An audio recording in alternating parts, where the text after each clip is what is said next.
The first ever crayfish farmers and stakeholders general I'm so assembly. insecure.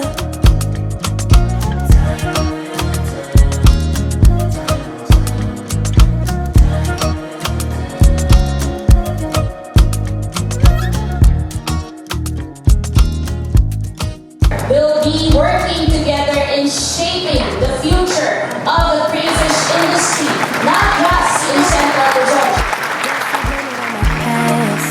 Used to plan the future way too fast.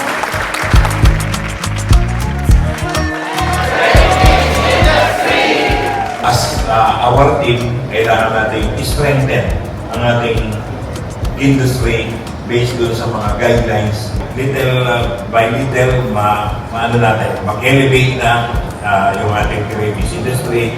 Ang sabi ko nga kanina, umpisa lang ito siguro 2-3 years from now, magdalagang na-meet na natin yung goal natin sa national, lalo na baka National Congress na tayo yan.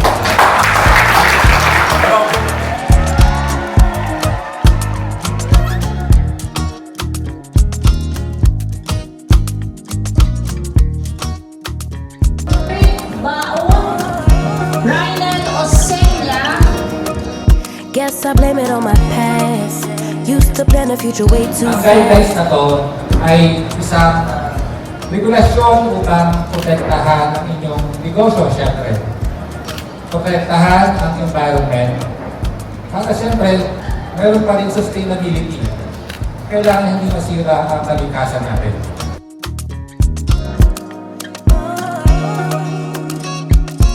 Sabi kailangan magkaroon tayo ng isang pamilya. Sa mga baguhan na nag-crayfish, pwede po kayong lumapit sa coffee kung kayo ay nahihirapang bumuhay ng crayfish. Ang importante po dyan is yung hindi makakatakas ang mga crayfish ninyo.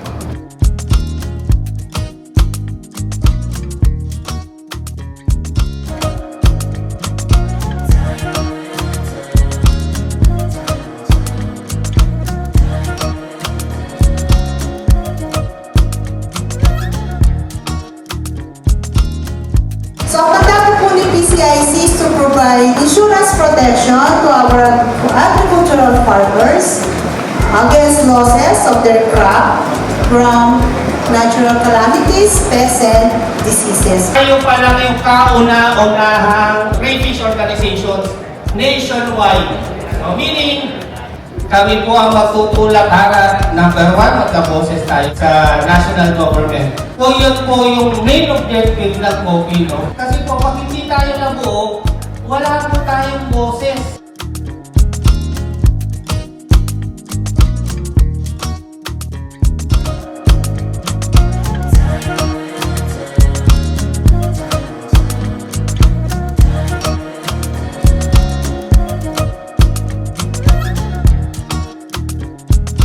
Ibang karangalan para sa ating bansa na in the future lahat ng mga restaurants na yan, crayfish, pangdaigdigan po, malalaman nila na kahit Australian crayfish ang nakasulat dyan, galing Pilipinas po yung crayfish na yan.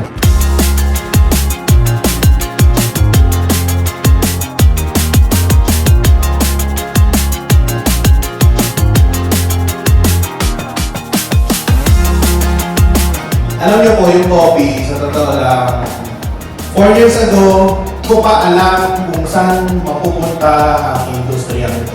Ngayon, mas malinaw na kung saan tayo papunta. Meron na tayong goal, meron tayong pagdadalan. Dati wala tayo din.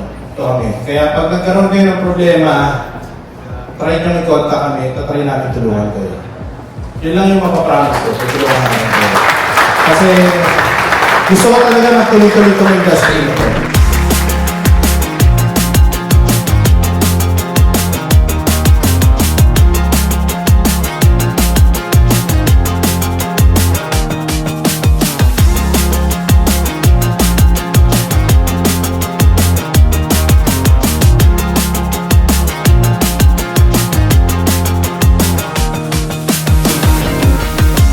Pag-ibig